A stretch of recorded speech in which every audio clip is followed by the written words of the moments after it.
Dans un petit village africain, vivait une femme appelée Mariam. Un jour, son mari la quitta et partit sans jamais revenir. Les voisins du village commençaient à parler d'elle et à se moquer de sa situation. Mariam se sentait seule et rejetée, mais au fond de son cœur, elle refusait d'abandonner. Un matin, elle prit une décision qui allait changer sa vie. Elle commença à travailler dur au marché pour reconstruire sa vie. Les jours passaient et peu à peu, les choses commençaient à changer. Les mêmes personnes qui se moquèrent d'elle commencèrent à la respecter. La femme que tout le monde avait abandonnée était devenue l'une des plus fortes du village. Un homme très riche décide de devenir pauvre juste pour trouver une femme qu'il aimera pour son cœur. Il était une fois un homme très riche nommé Kader. Il avait une grande maison, de belles voitures et beaucoup d'argent.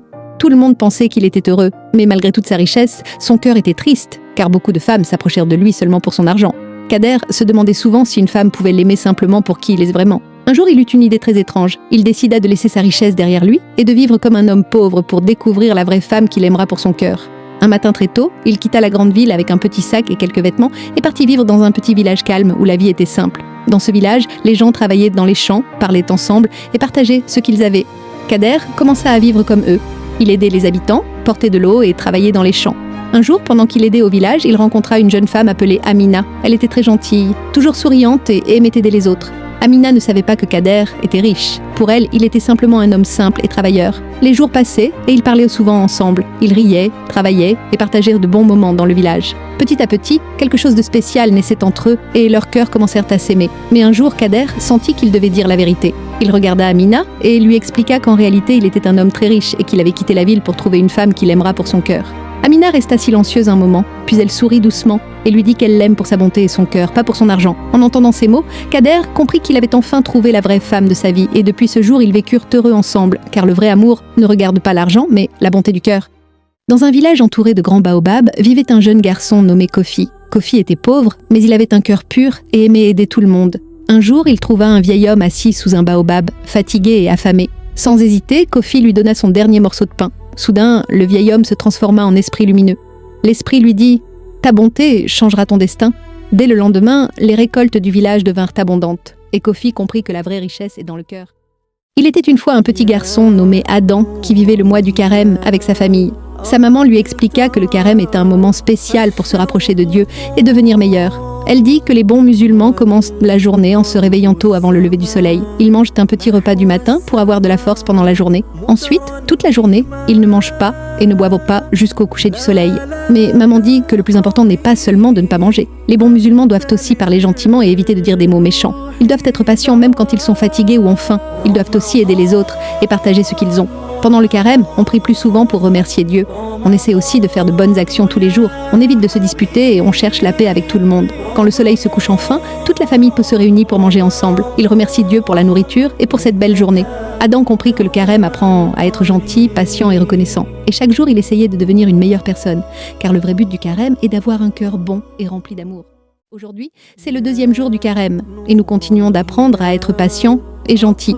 Le matin, on se réveille tôt pour manger avant que le soleil se lève. Dans la journée, on ne mange pas et on ne boit pas, mais on reste calme et courageux. On essaie aussi de dire de belles paroles et d'aider les autres. Quand le soleil se couche, on peut enfin manger et boire avec joie. Chaque jour du carême nous apprend à être plus forts, plus gentils et reconnaissants. Aminata n'aurait jamais imaginé que le téléphone oublié de son mari allait détruire tout son monde. Depuis quelques semaines, Moussa rentrait tard, évitant son regard et parlant moins que d'habitude. Aminata sentait que quelque chose s'était brisé entre eux, sans savoir quoi. Ce soir-là, son téléphone vibra encore, mais Moussa était sous la douche. Le message affiché disait « Tu me manques déjà, reviens vite mon amour ». Le cœur d'Aminata s'arrêta net. Quand Moussa sortit de la douche, il trouva sa femme immobile, le téléphone serré dans ses mains tremblantes. Le silence entre eux était plus lourd que 1000 cris. « Qui est-elle » demanda Aminata d'une voix brisée. Moussa baissa la tête et ne répondit pas tout de suite. Son silence était déjà une réponse. Ce soir-là, Aminata comprit que l'amour peut mourir, même quand 2 personnes vivent sous le même toit. Et parfois, la pire trahison n'est pas de partir, mais de rester en mentant. Mais une question restait dans le cœur d'Aminata. Peut-on pardonner une trahison qui a brisé l'âme ? Le lendemain matin, la maison semblait la même, mais leur amour, lui, n'existait plus comme avant. Aminata regardait Moussa comme on regarde un étranger, un homme qu'elle avait aimé, mais qu'elle ne reconnaissait plus. Et pour la première fois, elle comprit que certaines blessures ne font pas de bruit, mais détruisent tout de l'intérieur. Son cœur n'était pas seulement brisé, il était réveillé. Et maintenant, elle devait décider, partir ou apprendre à vivre avec une vérité qui lui avait volé la paix. Aujourd'hui, j'ai une idée qui va nous rendre riches. La dernière fois aussi, tu as dit ça. On a perdu l'argent du riz. Cette fois, c'est sérieux. Quand Souké dit sérieux, il faut déjà s'inquiéter. On va ouvrir un restaurant. Mais on ne sait pas cuisiner. On apprendra en même temps que les clients mangent. Donc les clients servent de test quoi? Exactement. Celui qui cuisine sans savoir nourrit seulement les moustiques. Vieux père, et vous nous découragez? Non, je vous protège. Vous parlez beaucoup, mais vous achetez quoi ça? On prépare un grand projet. Commencez par payer vos dettes. Elle a encore gagné. Alors, le restaurant quoi? On va d'abord apprendre à faire le thé. Bonne idée, c'est moins dangereux. Cette ville, et personne ne parle de cette maison, et pourquoi ça? Parce qu'il n'y a rien. Juste des histoires pour faire peur.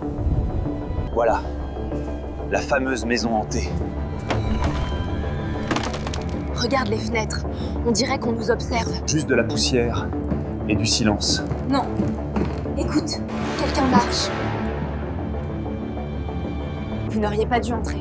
Clara, quoi? Vous vivez ici, seulement? Pas vraiment. Vous cachez quoi exactement? C'est la maison se souvient de tout, surtout des morts. Max, derrière toi. Il n'y a rien. Ah non, vous restez avec nous. Petit village africain au cœur de la savane, case ronde en terre battue, enfants jouant autour d'un feu, ambiance chaleureuse, coucher de soleil doré. Vieux roi africain assis sur son trône, barbe blanche, vêtements traditionnels colorés, racontant une histoire aux enfants assis autour du feu, expression captivée, lumière douce et chaleureuse. Jeune fille africaine de 12 ans, robe traditionnelle colorée, cheveux en petites tresses, regard déterminé, s'aventurant dans une forêt dense et mystérieuse, rayons de lumière filtrant entre les arbres. Petit garçon africain de 10 ans, cheveux courts, visage inquiet mais curieux, pantalon simple et t-shirt, courant aux côtés de Fatih dans la forêt, expression expressive, ambiance d'aventure. Fatih et Moussa traversant une rivière avec des pierres, eau claire et mouvements réalistes, reflets du soleil, tension et courage visibles sur leur visage.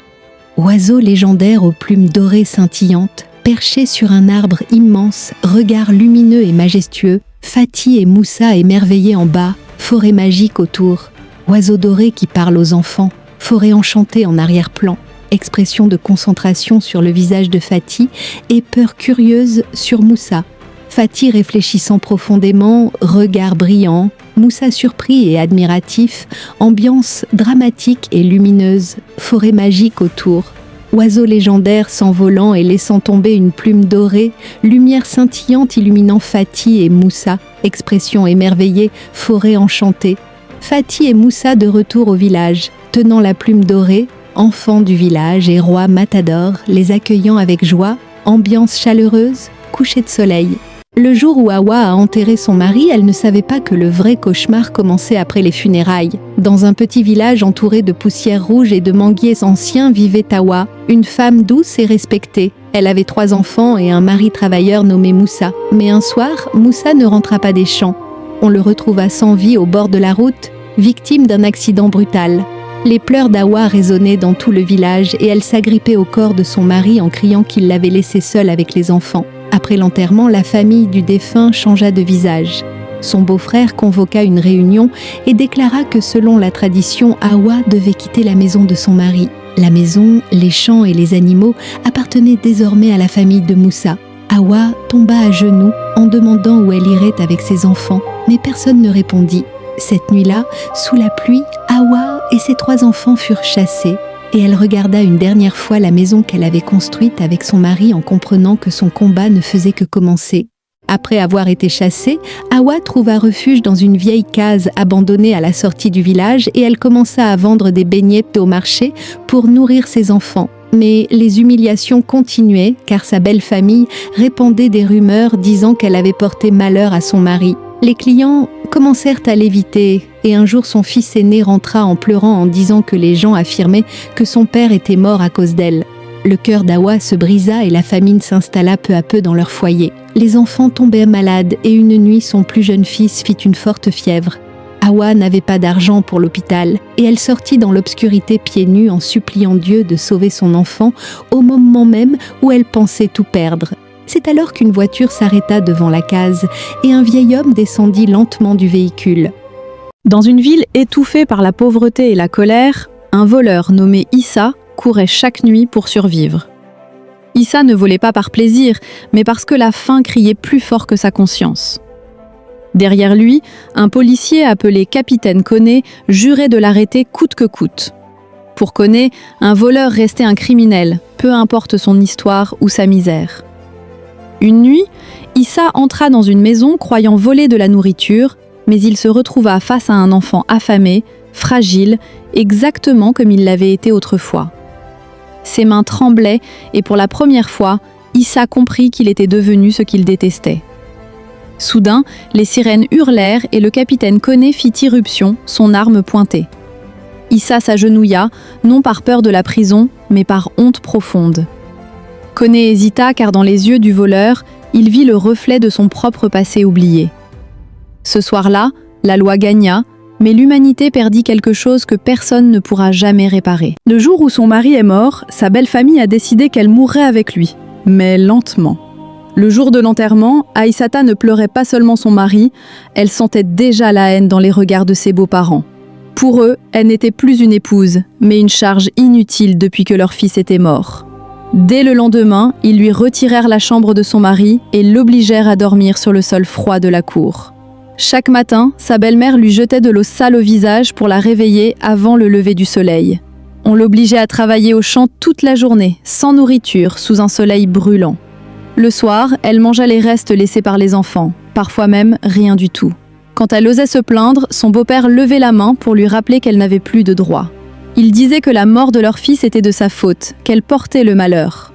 Les voisins voyaient sa souffrance, mais personne n'osait parler par peur de la famille. Chaque nuit, Aïssata priait en silence, demandant seulement la force de survivre jusqu'au matin.